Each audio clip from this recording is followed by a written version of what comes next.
대강정 마지막 주일을 하나님 앞에 드릴 수 있도록 인도하심에 감사합니다. 오늘 이제 성탄 감사주일을 맞이하여서 오늘 또 죄에서 구원하시는 예수님에 대해서 우리 함께 좀 나눠보려고 합니다. 리차드 반브라트의 세상을 벗어난 새 이야기라는 책에 등장하는 한 스토리가 있는데요. 한 영국 상사가 자신에 관한 이야기를 들려준 것을 기록을 했습니다. 이 영국 상사는 이렇게 이야기합니다. 제가 있던 부대에 예수를 믿는 민간인이 하나 있었는데 우리가 그 사람을 아주 못살게 굴었습니다. 비가 몹시 내리던 날 어느 날 밤에 그가 지쳐서 들어와가지고 자기 전에 하나님 앞에 무릎 꿇고 기도하고 있는데 이 사람에게 이 상사가 무슨 짓을 했냐면요. 이 흙탕물에 젖은 진흙에 잔뜩 묻은 그 분할을 기도하고 있는 그 사람 머리 위에 올려놓는 그런 짓궂은 행동을 했어요. 그런데도 이 사람은요. 진흙물이 뚝뚝 떨어진데도 불구하고 그 상태로 멈추지 않고 계속해서 기도를 했다고 합니다. 이 상사는 이제 그렇게 장난을 쳐놓고 잠이 들었어요. 그런데 다음날 아침에 어떤 일이 일어났느냐. 그 진흙에 묻은 그 장화를 그 사람 머리 위에 분명히 올려놨는데 그 다음날 보니까 그 장화가 깨끗이 닦여져서 침대 밑에 가지런히 놓여있는 모습을 보았다고 합니다. 이 모습을 보고 그 사람이 이렇게 고백합니다. 그것이 나에 대한 그의 보답이었고 그 대답이 내 마음을 녹였습니다. 나는 그날 그 사람을 통해 예수님을 만나고 구원을 받았습니다. 라는 고백을 했다고 합니다. 여러분 사람이요. 경제 그리고 지위, 신분, 인격, 학문 여러분 이렇게 여러 면으로 낮아진다는 것 자신을 낮출 수 있다는 건요. 굉장히 심한 충격이고 불편입니다. 내가 낮추지 않고 어떤 세상의 요인으로 인해서 이런 것들이 낮아지게 되면요. 사람은 자살을 하기도 하고 낙심하기도 하고 포기하기도 하고 또 자폐에 빠지는 경우도 있습니다. 남을 증오하거나 또 우울증에 빠져 인생을 잃고 있는 사람들이 이 땅에 너무나 많이 있습니다. 대부분은요. 누구를 위해서가 아니라 자기 자신 때문에 노력하다가 그렇게 절망 가운데 빠지고 낙심과 절망의 수렁에서 헤어나오지 못하는 사람들이 많이 있다는 겁니다. 자신의 실력과 처신 그리고 실수, 욕심으로 인해서 많은 것을 상실하고 낮아지고 있는 것이 요즘 우리가 살아가는 세상입니다. 여러분 예수 그리스도께서도요. 정말 우리가 상상할 수 없는 곳까지 낮아지셨죠. 하늘에서 땅으로 그리고 하나님에서 인간으로 의인에서 죄인으로 낮아지셨습니다. 최고에서 최저로 하나님께서 비하되신 겁니다. 그런데 그 이유는요. 우리처럼 나를 위해 살아가다가 내 것을 챙기다가 내 욕심을 부리다가 그렇게 절망 가운데 그리고 낮은 곳으로 떨어진 것이 아니라 예수님께서는 인간 때문에 하늘의 모든 것들을 포기하시고 정말 낮은 곳까지 내려가셨다는 것을 우리는 기억해야 될 줄 믿습니다. 오늘 여러분 대림절 마지막 주일입니다. 대림절 어떻게 보내셨습니까? 대림절 4주간 어떻게 주님 오심을 기다리며 또 준비하며 여러분 보내셨습니까?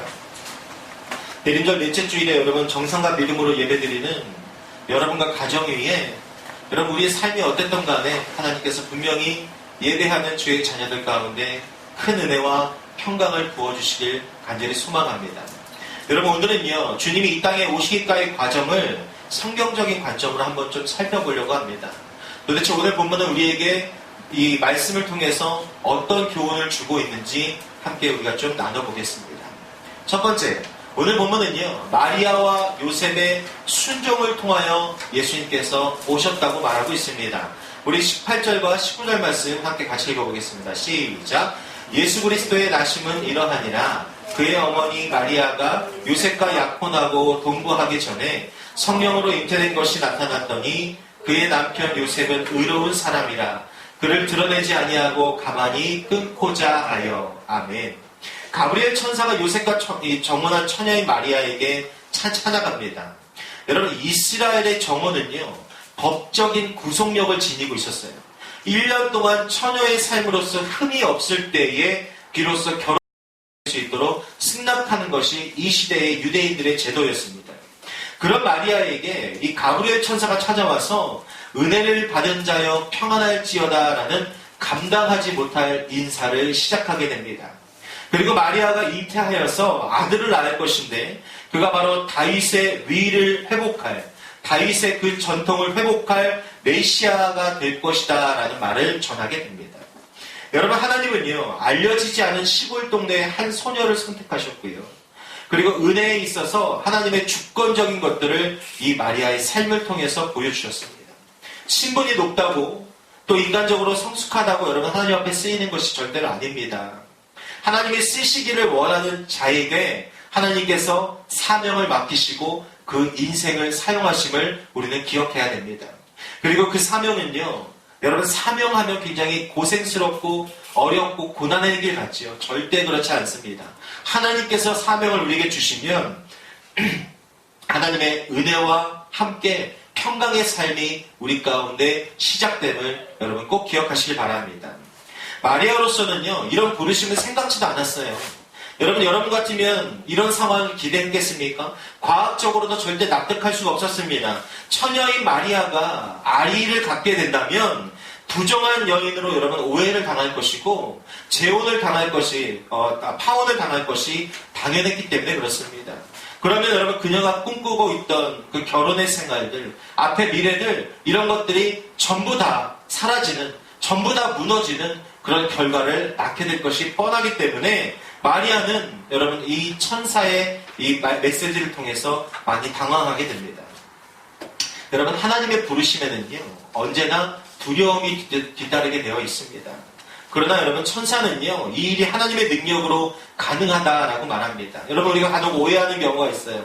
내가 지금 이 상황에서 나 같은 사람이 내가 내가 무엇하고 하나님의 일들을 감당할까라는 그런 생각을 할 때가 있습니다. 그러나 여러분, 맞습니다. 여러분 말씀과 여러분 생각이 맞아요. 우리는요, 우리가 뭐기에 하나님의 일들을 감당할 수 있겠습니까? 아무도 못합니다. 아무것도 할 수 없습니다. 그렇지만 하나님께서 하나님의 능력으로 우리 삶 가운데 하나님의 일들을 가능케 하심을 여러분 믿어 의심치 마시길 바랍니다. 여러분 그 믿음만 가지고 있다면 나는 못해도 하나님께서 천지를 지으시고 전지전능하신 그 하나님께서 우리 삶 가운데 하나님의 일들을 감당할 수 있게 해주심을 여러분 꼭 기억하시길 바랍니다. 여러분 장차 태어날 이 아기는요, 하나님의 아들이라 일컬어질 것이라는 더 큰 그런 사명을 부여해 줍니다. 마리아가 감당할 순종의 영적 의미를 밝혀주는 거예요.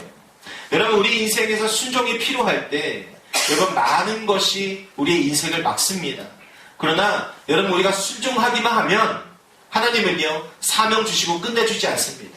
그 길을 어떻게 가야 될지, 그 길을 어떻게 뚫고 나가야 될지, 어떻게 하면 하나님의 일들을 이루어야 될지 우리에게 반드시 알려주신다는 거예요. 그러니까 우리의 마음이 순종하기로 결단하기만 하면 여러분 내가 생각하는 그런 염려와 근심거리는 하나님 안에서 절대 일어날 수 없게 된다는 것을 여러분 꼭 기억하시기 바랍니다. 마리아는요, 자신을 어떻게 고백합니까? 주님의 계집종으로 고백합니다. 그리고 자신의 순종의 위치를 인정했습니다. 그리고 하나님께서 말씀하신 대로 그 말씀이 자기 삶 가운데 이루어질 거라라고 고백을 합니다. 성육신은요, 이렇게 순종하는 이들을 통해서 이 땅 가운데 이루어졌어요. 여러분, 겸손을 표현하는 가장 기본적인 방법 중에 하나가 어떤 희생을 무릅쓰고라도 온전하게 순종하는 겁니다. 내가 하나님께 아니요라고 말하고 나의 삶의 한 영역을 나 자신이 소유하거나 하나님이 요구하시는 것을 우리가 내려놓지 못하면 주님은 어떻게 받아들이시냐? 그것을 우리 있는 그대로, 다시 말해서 의지적인 교만의 행위로 보실 수밖에 없습니다. 여러분, 교만이 다른 것 아닙니다. 하나님 앞에서의 순종하지 못하는 것, 내려놓지 못하는 것, 하나님보다 더 우선시되는 것들, 내가 가지고 있는 우상들, 여러분 이것이 바로 하나님 앞에서의 영적 교만의 모습이 되는 겁니다. 마리아는요, 하나님의 말씀 가운데 뭐라고 대답했습니까? 예라고 대답했습니다. 예라고 대답함으로 닥쳐올 많은 어려움에 대해서 생각하고 걱정도 되고 근심도 되었지만 주의 계집종이 오니 말씀대로 내게 이루어지이다 라고 고백하며 순종하였다는 겁니다. 여러분 그 순종을 통해서 마리아는요, 그리스도를 잉태할 수 있는 여러분 그 은혜를 입게 되었습니다. 또한 성경은요, 요셉을 의로운 사람이다 라고 표현하고 있어요. 의로운 사람이다. 요셉은요, 마리아를 사랑했겠죠. 그렇죠? 얼마나 사랑했겠습니까? 성령의 잉태를 믿었고요. 그리고 천사의 말에도 철저히 순종하기로 결정을 했습니다. 예수 그리스도의 탄생은요, 이 마리아와 요셉의 전적인 순종을 통해서 이루어졌음을 우리는 잘 알고 있어요. 구원의 도구로 그들의 인생이 아름답게 쓰임받았다는 겁니다. 여러분, 누구라도요, 불순종할 수밖에 없는 이 상황 가운데서 철저히 순종할 때에 하나님의 은혜와 복을 받아 누릴 수 있음을 다시 한번 기억하시길 바라요. 프랑스 혁명 때 여러분 이런 일이 있었다고 합니다. 루이 16세와 여러분 왕비가 시민광장에서 단두대의 이슬로 사라지는 그 일들이 있었죠. 이때 흥분한 군중들이요, 왕과 왕비를 죽이는 것도 부족해서 그 왕자까지도 처형해야 된다라고 이 군중들은 외치게 됩니다. 그런데 여러분, 이 왕자의 나이가 그때 몇 살인지 아십니까? 6살짜리 아이예요. 6살짜리. 근데 그 아이까지도 죽여서 왕가의 씨를 말려야 된다라고 이렇게 군중들이 외쳤습니다. 그때 한 사람이 어떤 제안을 하냐? 이런 제안을 합니다. 여러분, 왕자를 죽이는 것만이 능사가 아닙니다. 우리가 지금 만약에 왕자를 죽이면 그를 천국에 보내주는 것밖에 되지 않습니다. 차라리 왕자를 더러운 뒷골목 마녀에게 보내서 그 삶이 더러워지도록 만듭시다. 그래서 천국이 아니라 지옥에 가는 인생으로 만듭시다 라고 제안을 해요. 여러분, 사람 마음이 참 악하죠. 부모를 아이 앞에서 죽인 것도 모자라서 그 아이가 천국에 가지 못하도록 그 인생을 망가뜨리자고 이렇게 제안을 한 거예요.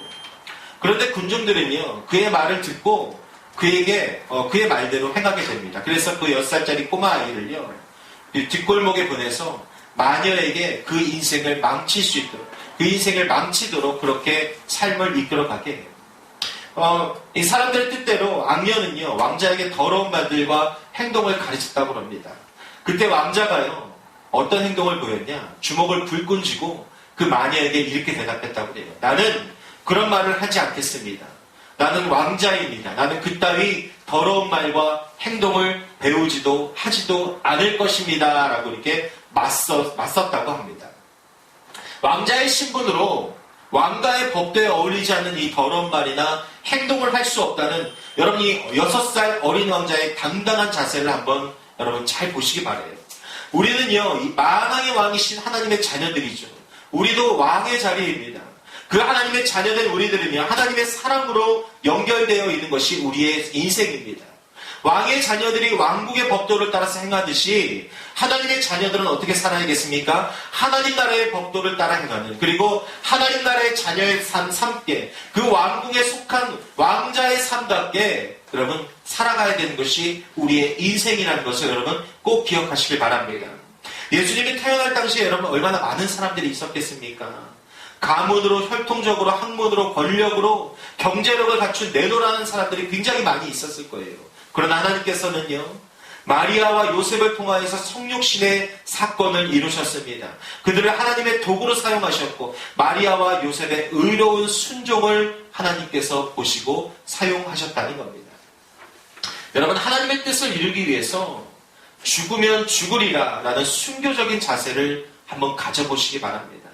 여러분, 사실 우리가 살아가는 이 인생 가운데서요, 목회자도 그렇고요, 성도들도 그렇고요, 죽으면 죽으리라, 하나님이 책임지실 것이다, 내가 하나님 뜻대로 순종하면 반드시 하나님이 나의 부족함과 연약함을 다 채워주시고 이끌어주실 것이다. 여러분, 이 믿음 없으면 사실 지금 우리가 살고 있는 이 시대는 감당할 수가 없습니다. 믿음을 감당할 수도 없고 사명을 감당할 수도 없습니다. 여러분, 마음 가운데 한 해가 가기 전에 하나님 앞에서 한번 결단해 보시기 바랍니다. 내가 이제는 내 상황이 이렇고 내 모습이 이렇고 내 처지가 비록 이렇지만 이제는 내가 할 수 있는 것들 하나님 앞에 순종하며 나아가겠다. 그리고 내가 할 수 없는 것이라도 하나님께서 나에게 말씀하시면, 마음 주시면 내가 순종하는 삶을 살아야겠다. 여러분, 이렇게 하나님 앞에 믿음의 결단을 드릴 수 있는 저와 여러분의 삶이 되시길 예수 이름으로 간절히 축복합니다. 우리 모두 마리아와 요셉처럼 죄에서 구원하시는 이 예수 그리스도에게 쓰임받는 복된 성도들의 삶이 되시길 간절히 축원합니다. 두 번째로요, 성령으로 잉태하셔서 이 땅에 오셨다라고 말합니다. 우리 20절 말씀 같이 한번 읽어보겠습니다. 시작. 이 일을 생각할 때에 주의 사자가 현몽하여 이르되 다윗의 자손 요셉아, 내 아내 마리아 데려오기를 무서워하지 말라. 그에게 잉태된 자는 성령으로 된 것이라. 아멘. 요셉은요, 마리아의 임신으로 온갖 의혹과 치욕스러운 배신감으로 인해서 심한 갈등을 겪었습니다. 여러분 같으면 안 그러겠습니까? 나하고 결혼할 대상이 애를 가지고 있다. 임신을 했다. 요셉은 율법에 대해서 여러분 의로운 사람이라고 성경은 기록하고 있어요. 그러니까 요셉의 율법에 대해서 의로운 사람이기 때문에 율법대로 살아가려고 발버둥치는 인생이에요. 그런데 그 삶 가운데 이런 일이 일어났으니 여러분 그 안에 얼마나 갈등이 컸겠습니까? 요셉이 내린 결론은 무엇이냐? 공적인 고소를 통해서 마리아를 수치스럽게 만든 일을 포기합니다. 왜요? 그때 당시에는요, 처녀가 아이를 낳으면 유대인들의 관습은 제도는요, 그 여자를 돌로 쳐 죽여도 죄가 없어요. 당연히 그렇게 처형할 수 있는 것이 그 당시의 제도입니다. 만약에 요셉이 화가 나가지고요, 이 마리아를 공적인 재판에 고소했으면 마리아는 돌로 쳐 죽임을 당하는 인생이 돼요. 그 요셉은 이런 일을 선택하는 대신에 이혼 증서를 그에게 써주어서 조용히 마리아를 보내는 그런 방법을 선택합니다. 물론 그렇게 될 때 마리아의 아이는요, 이 요셉의 아이가 될 수밖에 없게 됩니다. 따라서 뭡니까? 마리아를 이혼 증서를 써주고 보낸다 할지라도 자신은 그 아이를 키워야 되기 때문에 그 아이는 자신의 소유가 되기 때문에 유대 사회에서 계속해서 큰 모욕을 당하며 수치스럽게 살아갈 수밖에 없는 인생이 되는 거예요. 그럼에도 불구하고 이 요셉은요, 이러한 모욕을 감수하면서까지도 마리아의 안녕을, 그 인생을 도와주고자 마음을 결정하였다는 겁니다. 여러분, 이렇게 선한 마음을 품은 요셉에게 주의 사자가 꿈에 나타나서 자세하게 설명해 줍니다. 다윗의 자손 요셉아, 내 아내 마리아 데려오기를 무서워하지 말라. 그에게 잉태된 자는 성령으로 된 것이라 라고 말씀하셔요. 해명과 명령의 말씀을 동시에 주십니다. 예수께서 육신이 되심으로 육신을 지배하던 자와 사망의 문제를 해결할 수 있었고요. 또한 성령 하나님을 통해서 예수님께서 잉태되시고 이 땅에 오심으로 인하여서 인간들이 지닌 본원적인 죄성을 물려받지 않고 이 땅에 오실 수 있게 되었습니다. 여러분, 무신론자들 있죠. 무신론자들이나 이 하나님의 존재를 부정하는 과학자들은요, 이 마리아의 성육신을 어떻게 해석하느냐? 마리아가 결혼하기 전에 몰래 동침을 했다는 거예요. 바람을 피웠다는 겁니다. 그래서 마침 임신이 되었는데 이런 일들이 딱딱 맞아 떨어져 가면서 이 스토리가 전개되었다라고 그렇게 이 무신론자들과 과학자들은 설명을 합니다. 그러나 여러분, 예수 그리스도의 성육신 사건은요, 우리 신앙인들에게 있어서 믿음이고 신비입니다. 기본입니다. 성령으로 잉태하심을 성경은요, 분명하고 확실하게 우리에게 밝혀주고 있고요. 여기에는 어떠한 타협이나 그리고 변명이 절대로 존재할 수가 없습니다. 하나님께서 하신 일이기 때문에 그렇습니다. 여러분들은 이 성육신 사건을 어떻게 받아들이고 계십니까? 이 성육신 사건에 대해서 어떤 생각을 가지고 계십니까? 저는 예전에 신앙생활 할 때요, 정말 하나님에 대해서 믿어지지 않는 것이 딱 하나 있었어요. 천지를 창조하신 것도 나를 만드신 것도 그리고 이 온 우주의 주인이신 것도 하나님인 것을 내가 인정하겠는데 알겠는데 하나님이 자신을 소개하는 부분이 있죠. 어디입니까? 출애굽기의 시내산에서 모세 앞에서 자신을 소개하는데 뭐라고 소개하시냐? 나는 스스로 있는 자니라 라고 소개를 하셔요. 이게 안 믿어지는 거예요. 천지를 창조하시고 모든 걸 다 하신 분인지 알겠는데 어떻게 하나님이 스스로 계시지? 그러니까 아무것도 없는 온 우주 가운데 갑자기 뿅 하고 나타나셨다는 거 아니에요. 이것이 믿어지지가 않는 겁니다. 여러분, 이처럼요, 많은 기독교인들이 이 성육신 사건이 구원의 시작이고 믿음의 시작이에요. 그리고 우리 예수 그리스도의 시작입니다. 그런데 이 사건을 머리로는 이해하지만 마음으로는 믿진 않습니다. 인정을 하지 않아요.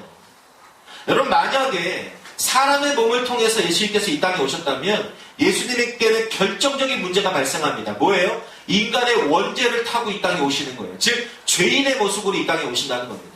여러분, 죄인은 죄인을 구원할 수 없습니다. 우리와 똑같은 처지에 있는 그 사람은 절대 우리의 인생을 책임질 수가 없어요. 그래서 하나님께서 내신 지혜가 무엇이냐? 성령을 통하여서, 즉 사람의 씨가 아니라 성령을 통해서 마리아를 잉태하게 하시고 이 땅에 죄 없는 인생으로 오시는 지혜를 그리고 은혜를 우리에게 베푸셨다는 겁니다. 여러분, 이것이 기독교의 신비예요. 그리고 하나님의 능력이고 기독교의 생명임을 여러분 기억하시기 바랍니다. 절대로 이해의 문제가 아니에요. 이것은 믿음의 문제입니다. 믿음은 들음에서 난다고 그랬죠. 우리가 자꾸 성경을 보고 하나님 말씀을 접하고 예배하고 기도하면 우리 마음 가운데 있는 의심들, 내가 믿지 못하는 것들, 내가 가지고 있는 의문점들이 하나님께서 다 알게 하시고 믿게 하신다는 것을 여러분 꼭 기억하시길 바랍니다. 미국의 저명한 언론인으로 생을 마감한 이 다니엘 웨스터라는 사람이 있어요. 이 사람이 한창 나이일 때에 어느 날 문학 친구들과 함께 보스턴에서 저녁 식사를 하고 있었다고 합니다.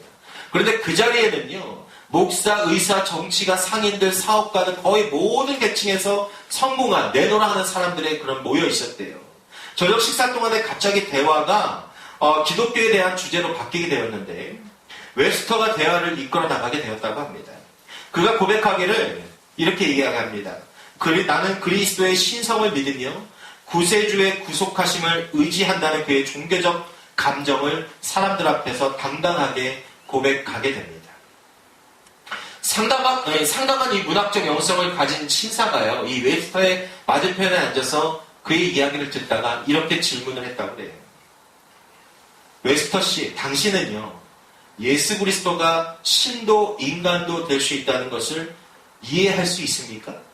정말 솔직히 이해합니까? 라고 물어봤대요. 그러자 이 웨스터가 뭐라고 대답하면 어느 누구도 흉내낼 수 없는 그런 밝은 표정을 지으면서 이렇게 단호하게 대답했습니다. 아닙니다, 선생님. 나는 이해할 수 없습니다. 예수 그리스도의 신성과 인성이 동시에 있다는 것 나는 절대로 이해할 수 없습니다. 그러나 내가 그것을 이해로 해결할 수 있다면 나는 그를 내 구세주로 알았던 것을 부끄러워할 것입니다. 내가 그를 내 능력으로 이해할 수 있다면 나보다 못한 존재가 될 수 있기 때문에 그렇습니다. 나는 하나님께 순종할 의무가 있다고 생각하고 확신합니다. 하나님 앞에서 죄가 많다는 것을 느끼고 나는 스스로 아무것도 할 수 없기 때문에 내가 믿는 그 구세주는 나를 초월한 분이라는 것을 나는 인정합니다. 라고 고백했대요. 여러분, 성육신과 성령으로 잉태한 사건은요, 이해의 차원이 아니라 믿음의 높은 차원입니다.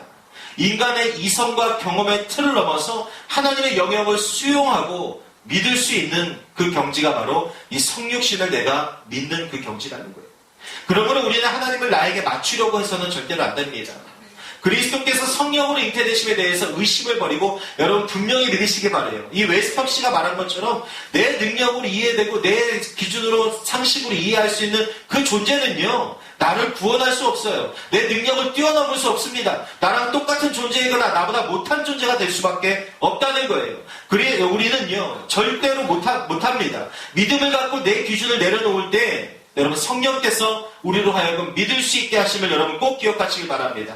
성령으로 잉태하신 예수 그리스도의 그 은혜가, 그 믿음이, 그 사실이 여러분 가운데 충만하게 임하는 삶이 되시길 간절히 축원합니다. 자, 세 번째, 마지막으로 예수 그리스도만이 우리의 구원이십니다 라고 말합니다. 우리 21절 같이 읽어볼게요. 시작. 아들을 낳으리니 그 이름을 예수라 하라. 이는 그가 자기 백성을 그들의 죄에서 구원할 자이심이니라 하니라. 아멘. 예수님께서 처녀의 몸에서 성령의 능력으로 잉태되어서 이 땅에 오셔야 될 그 이유가 무엇이었을까요? 예수라는 이 히브리어 단어는요, 여호수아라고 읽기도 하고 내지는 예수아라고 읽기도 합니다. 이 뜻은 무엇이냐면은 여호와는 구원이시다라는 그런 의미와 뜻을 가지고 있어요. 즉 예수라는 그 이름 자체가 구원을 베푸실 분임을 나타내고 있다는 겁니다. 당시 유대인들의 메시아관은요, 로마의 속박으로부터 이스라엘을 구원하는 정치적인 메시아관을 가지고 있었어요. 유대인들은 자신이 그렇게 기다리던 메시아가 자신들을 구원하기 위해서 이 땅에 왔는데 자기 목숨을 많은 사람의 대속물로 주려 한다는 것을 꿈에도 상상하지 못했습니다. 왜요? 그들이 생각하는 메시아는 강했거든요. 그들을 이끌어줄 사람이었거든요. 죽음이 그들과 그와 상관없는 그 메시아가 바로 이 유대인들이 가지고 있는 메시아관이었다는 거예요. 그러나 예수 그리스도는요, 로마로부터가 아니라 근본적인 죄의 속박에서 구원하시기 위해서 이 땅에 오셨습니다. 구원은 죄악에서의 완전한 구속과 구원을 의미하죠. 죄의 문제를 완전히 해결하신 예수 그리스도가 구원의 완성자이시며 예수 그리스도만이 인간의 죄 문제를 해결할 수 있는 여러분 유일한 분이심을 굳게 믿으시는 인생 되시기 바랍니다. 여러분 어떤 사업가가 교회에 와서 예배를 드리다가 큰 은혜를 받았대요. 말씀을 듣고 너무나 큰 은혜를 받았는데 예수 그리스도를 믿기만 하면 되고 예수님이 죄인을 의인으로 바꾸어 놓으셨는데 의롭게 되기 위해서 아무것도 할 필요가 없다. 오직 그분을 믿기만 하면 구원받습니다. 라고 하는 이 목사님의 말씀 가운데 은혜를 받았다는 거예요. 여러분 어떻게 은혜 받으십니까? 이 말씀에 믿기만 하면? 너무 오래 들어서 반응이 없으십니까? 회복하시길 바랍니다. 믿기만 하면. 그래서 이 사업가가요 예배가 끝나고 목사님께 찾아가서 은혜 받았습니다. 그리고 자신이 느낀 것들을 고백해냈더니 이 목사님께서 그 다음 주에 사람들 앞에서 간증을 한번 해달라고 세웠다고 해요. 그러자 이 사업가가 이렇게 간증하면서 얘기했다고 합니다. 여러분도 아시는 바와 같이 저는 사업을 좀 하고 있지만 영적으로는 어린아이입니다. 그런데 며칠 전에 하나님께서는요 어떠한 사업 제안보다도 훌륭한 제안을 저에게 주셨습니다. 저는 그 제안이 너무 놀라워서 밤잠을 설치면서 즐거워했습니다. 여러분 한번 생각해 보십시오. 이 세상에서 단지 자신을 믿어준다는 이유로 나에게 대출을 해주는 사람이 있습니까? 나에게 무엇을 준다는 사람이 있습니까? 절대 없습니다. 그러나 하나님께서는요 자신을 믿어주기만 하면 자신을 믿기만 하면 나를 구원해 주신다고는 제안을 하셨습니다. 여러분 세상에서 이보다 더 큰 제안과 더 감사한 제안이 어디 있겠습니까? 라고 이렇게 고백을 했다고 합니다. 여러분 반응하셔야 돼요. 여러분 특히 그리스도인들 예수를 오래 믿어온 사람들 예배 가운데 오래 참석한 사람들 여러분 이것이 정말 우리 삶 가운데 가장 큰 기쁨이고 감격이고 우리가 죽을 때까지 잊을 수 없는 감사할 것인데도 불구하고 여러분 이 은혜 가운데 이 진리 가운데 우리가 반응하지 못하고 있어요. 너무 무뎌졌다는 겁니다. 이제는 너무 가슴이 딱딱해졌어요. 항상 듣던 말이라고 생각합니다. 그러나 여러분 이 사업가의 고백 예수 그리스도를 믿기만 하면 자격도 없고 부족하고 정말 벌레만도 못한 우리의 인생 가운데 하나님께서 구원을 베푸신다는 것. 여러분 이 사실은요 우리가 죽을 때까지 마음 가운데 새기고 하나님 앞에 주님 앞에 가는 그날까지 감사하며 우리가 충성할 수 있는 여러분 그 시작이 되어야 될 줄 믿습니다. 여러분 공부 직장 생활 그리고 사업 대인관계가 얼마나 어렵습니까? 얼마나 어렵습니까? 모두가 인생의 사막에서 호우적거리면서 인생의 살 얼음판을 걸어가고 있는 것이 우리의 인생입니다. 예수 믿는데도 불구하고 베데스다 연못에서 마치 천사가 그 물을 건드리면 제일 첫 번째로 들어가는 사람만이 나올 수 있다라는 그 마음을 가지고 그 베데스다 연못만 쳐다보고 있는 것이 지금 이 세상의 그리스도인들의 삶이 되어버렸어요. 여러분 그건 그리스도인의 삶이 아닙니다.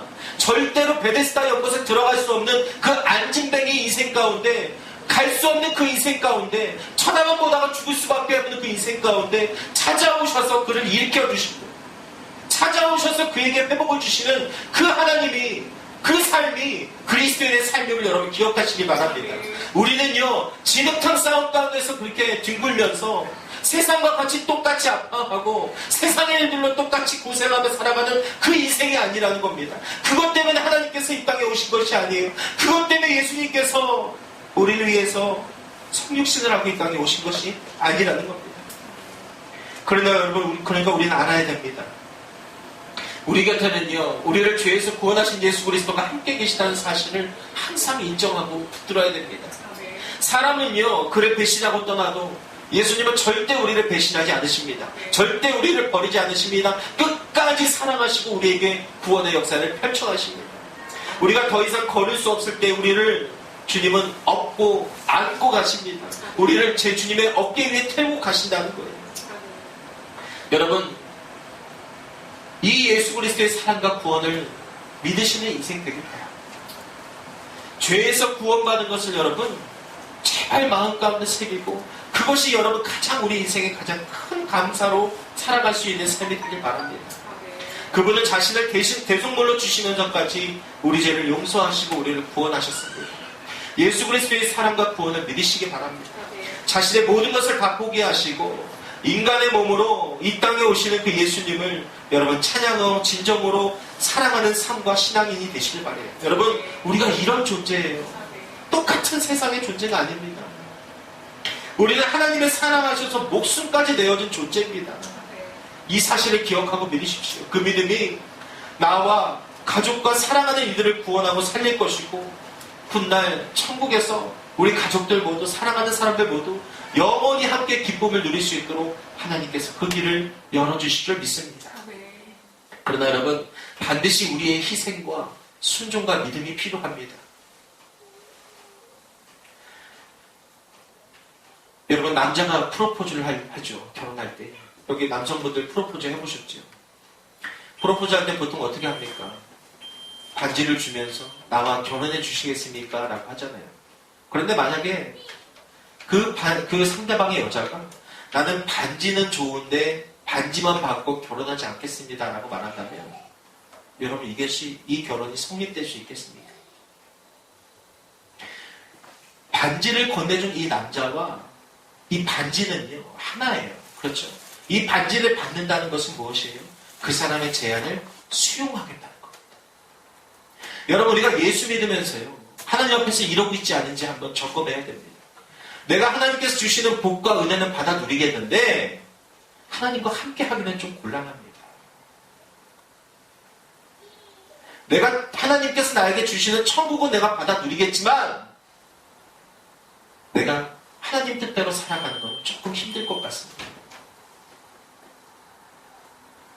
여러분 이 신앙이 있지 않은지 이 대림절 마지막 주간에 하나님 앞에서 솔직하게 점검해 보시길 바랍니다. 사랑하는 성도 여러분, 대감절 마지막 주일입니다.